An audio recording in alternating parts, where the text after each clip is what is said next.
All right, welcome to the show. Just kidding. You missed teardown.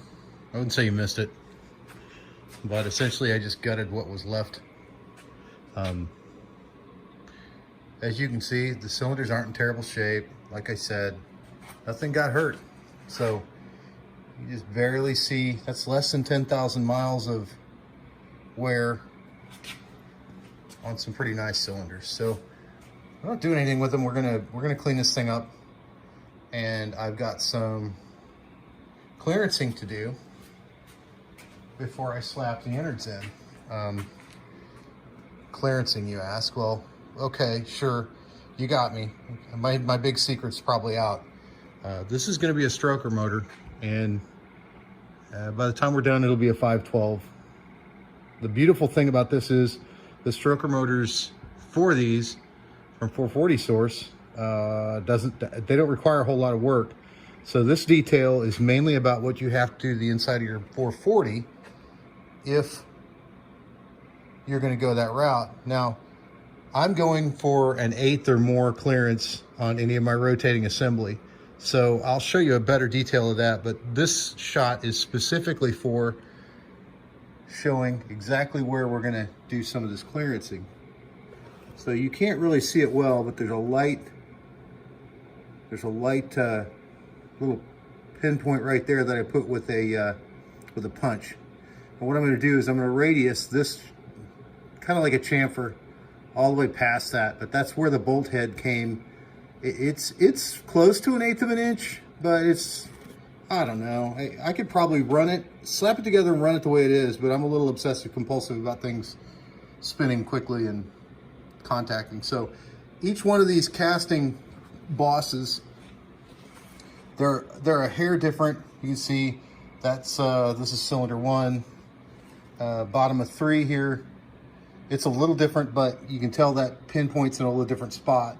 So I'm just going to radius back to it a little past it, and that should give me plenty of room. These guys back here are the same way, with the exception of either the very end on this side, or, sorry about the flip here, but the very top on 2. If I got that right. Yeah, this is 2.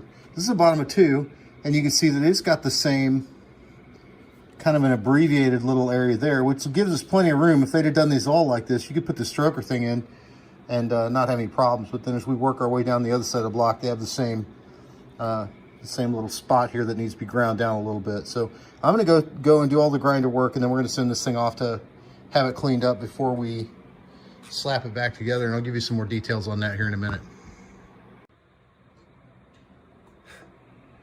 So now the finished piece, you see there's not a whole lot you've got to take off here, just a tiny little bit, and really you're just taking the edge off that chamfer to where it meets the radius of the rest of the chamfer on that cylinder. I went a little more than that, but you can see it doesn't take a whole lot, because I'm just clearancing for that one bolt head, because there's nothing else that's really threatening in here. Of course that one didn't need it, but these guys didn't need a whole lot of work.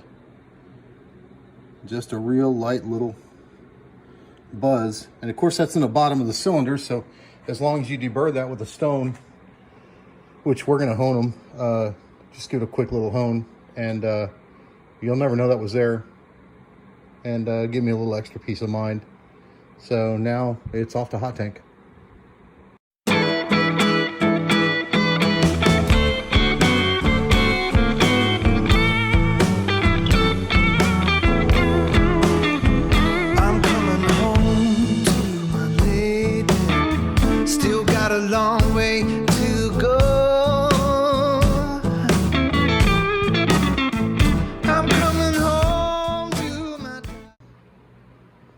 Progress as promised. So I told a couple people I'd get a good view of the run-in stand that I built.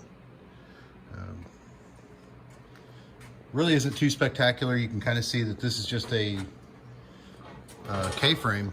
I don't think it's special that it's a B-body K-frame, but that's what this one is. The motor's bolted to it. I've got a little support in the back. You can see there I spot welded a junk jack to it, and that'll help I'll stab the transmission on it here in a minute, but we did the cam brake in on this setup and it worked really well. It helped us troubleshoot without having it in the car. And those of you familiar with this will recognize that now we just roll it backwards underneath and then lower the car down on top of it, and it'll save my paint job inside. I put some new headers on, as some of you might notice, and I didn't want to screw up the inside of the compartment any more than I had to. It's a little dirty right now, but we've been thrashing on it pretty hard trying to get it ready. So forgive me, I'll clean it up in a bit, but we're getting ready to pull the distributor out and put the cam position sensor in and some other minor things, so I don't have to do a lot of that when it's back in the car. And that's pretty much it. What we did here is you're seeing the components of, well, except for this guy right here, you're seeing the components of a Mopar ignition setup, and the voltage regulator.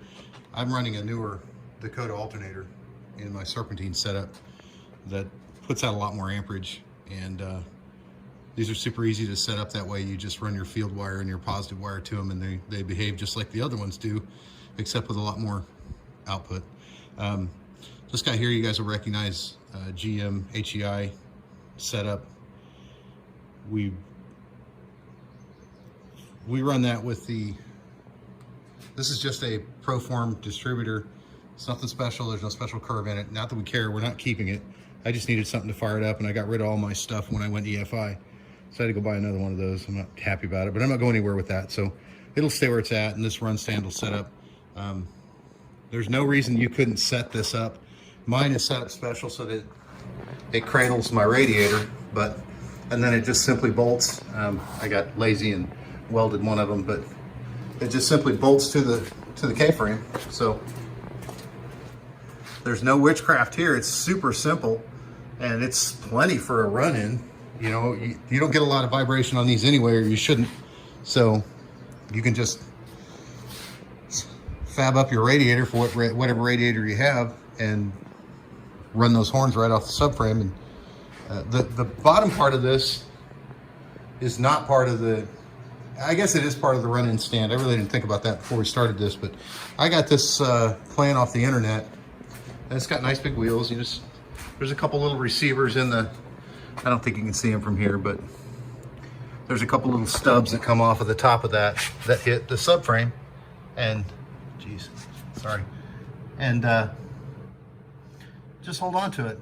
You can adjust it, super adjustable. With steel being what it is right now, it's kind of pricey, but hopefully we'll get around that eventually. But that's it. That's my run-in stand in general. There's probably pictures of it being, or video of it being ran that Mark will include here in a bit. So this is what I've been doing.